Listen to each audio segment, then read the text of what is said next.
Welcome to Modern Grower. I'm Diego, D-I-E-G-O, and today we are talking about growing money. On small farms, we're talking about greens and ways you can sell them better that a lot of people aren't utilizing. Greens are one of the most popular crops in small-scale farming. Everybody grows them, everybody sells them, and almost everybody prices them wrong.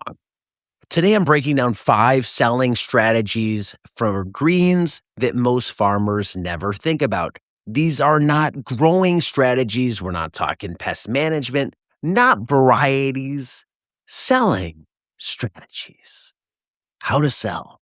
Because you can grow the most beautiful head of lettuce on the planet, and if you sell it the wrong way at the wrong time for the wrong price, you lose. After a decade of interviewing farmers on the podcast and running my own farm supply company for years, I've seen patterns. The growers who make real money growing greens aren't doing a lot radically different in the field. The difference usually is what happens after harvest. Strategy number 1, stay ahead of the curve. You want stuff when nobody else has it. That's this section in a nutshell. Here's what I mean. Every market often has a green cycle. Early spring, when we come out of winter, people are desperate for fresh salad. They've been eating grocery store lettuce for months. Your first greens of the season will practically sell themselves because people want it. But eventually, people don't want it. They're sick of it. The window doesn't last. And by mid-season, every grower at the market has greens. Your customers have eaten salad mix for weeks, 8 weeks straight, and excitement fades and buying slows down. Most farmers will keep pushing the same product at the same price and wonder why sales dip. The smart move is the opposite. You want to be the one who makes your customers sick of greens, not the one who's showing up after they already are sick of greens. So what does this mean in practice? It means you're the first to market with greens in the spring. So think season extension, crop planning, getting everything really ironed out early in the year. You need to be aggressive early when others are not there. The best market to sell a product into is a non-competitive market when people want the product. You're building succession plannings so your quality stays high when other people's quality is low.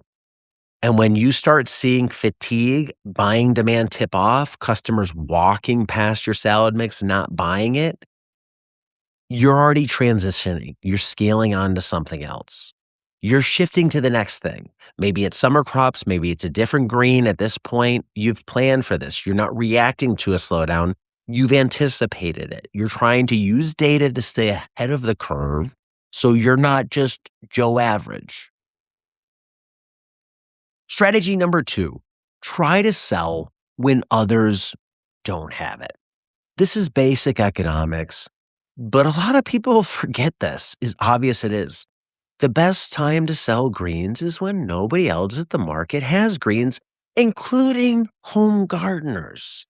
If you can extend your season with row cover, caterpillar tunnels, low tunnels, a greenhouse, whatever it is your budget allows, you're not just adding production, you're adding potentially weeks in your market with zero competition. And that changes everything. You can price higher, your sell-through grows up, you can potentially sell more, your customer loyalty might increase because you're the one who showed up with this product when no one else has it. And this is exactly what we see when we sell product. I don't like to sell the same stuff that somebody else has. If I can sell something different with less competition, I want to sell that. If, kids right now, they're all into these Neato squishies. Everybody's selling them.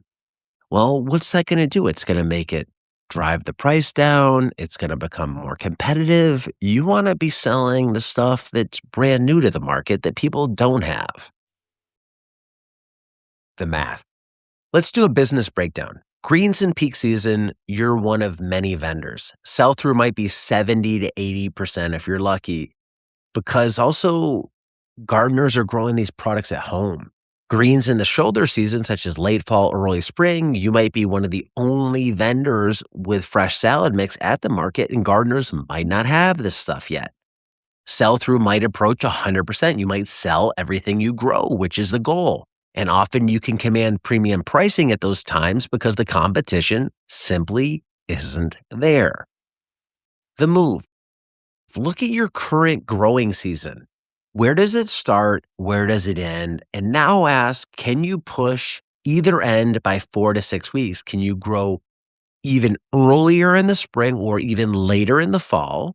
1 month of extra production when others aren't growing a crop can meaningfully change your annual revenue picture. The mindset. Season extension isn't a growing decision, it's a marketing positioning decision. It's a cash flow tool, not a farming tool. So when you buy these types of products, you're looking at it saying, what will this enable me to do? Can I sell my product earlier? Can I raise my price on this product because I have this? And can I sell when no one else has it? If so, that investment into that infrastructure might be worth it. Strategy number 3. If nobody's complaining about the price, it might be too cheap. I know that's uncomfortable, but hear me out. When you set a price, some people will say yes, and some people will push back. That's normal. That's how every market works. If every single customer happily pays your price without a second thought, you're probably not pricing it right. You've left money on the table. Now, I'm not saying gouge people. I'm not saying jack up your prices until people walk away. That's not the move. What I'm saying is you need some people pushing back on your pricing before you've actually found the right price. Not one person, multiple. One complaint might be an outlier. That person might be cheap but you start hearing it from several customers across several different channels. That's your signal. That's the market telling you where's the edge for this product. And your price should live right below that edge. I've talked to a lot of business owners that sell direct to consumer products in various spaces, and they've said, we sell more product when we raise our prices. People view it as more premium, not a value commodity.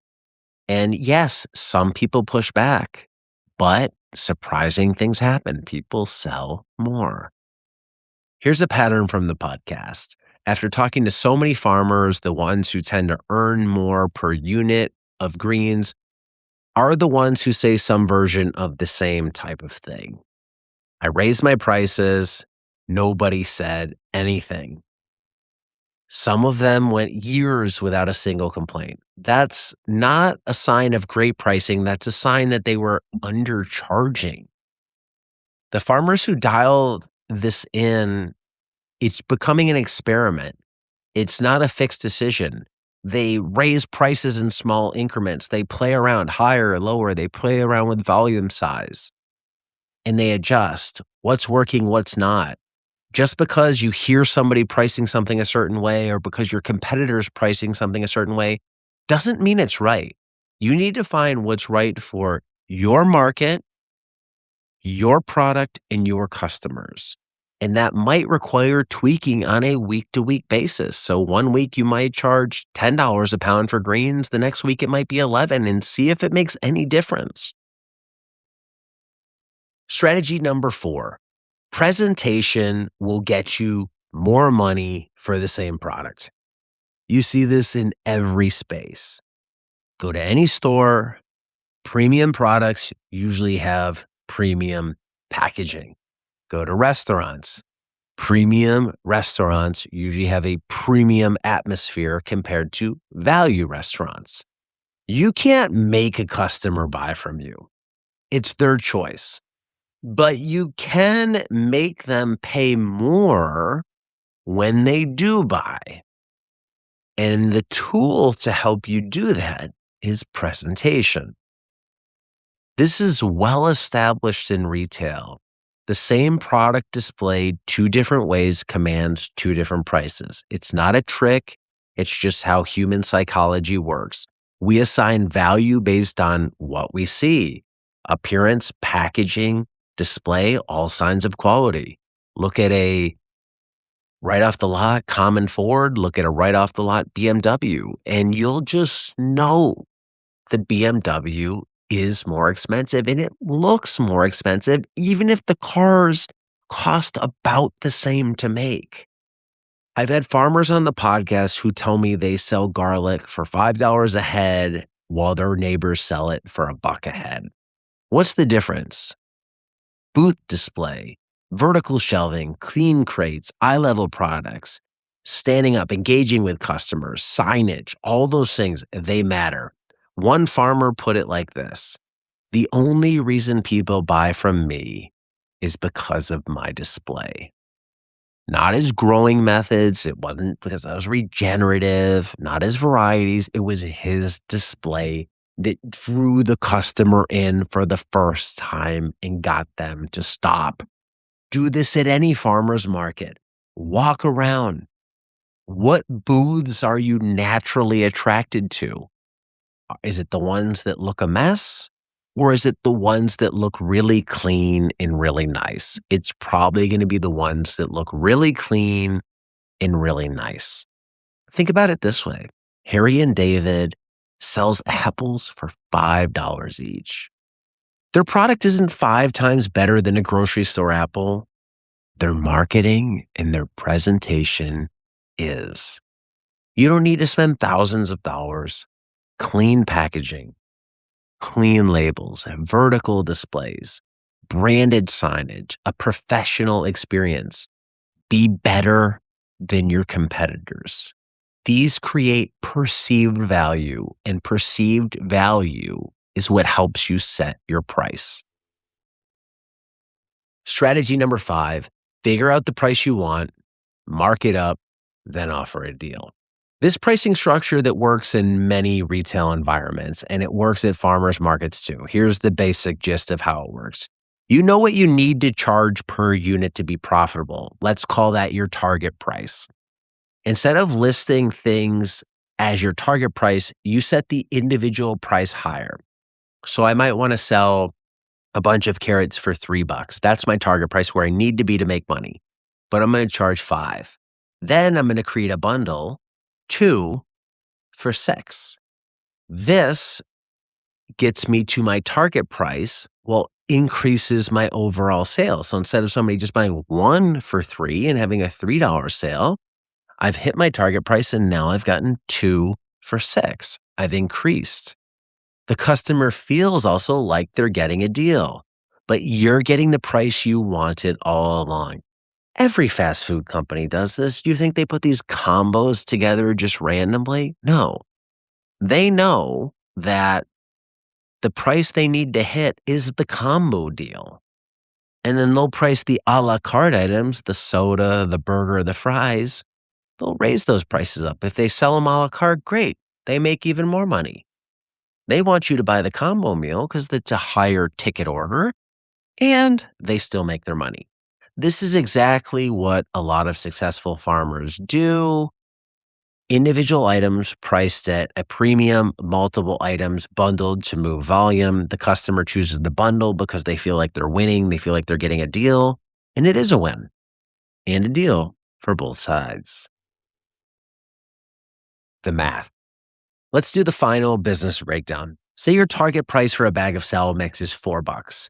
Instead of listing it at 4, you price each bag at 5. Then you offer 3 bags for 12, which is $4 each. The customer sees a $1 per bag savings. You hit your target price and you move even more volume per transaction.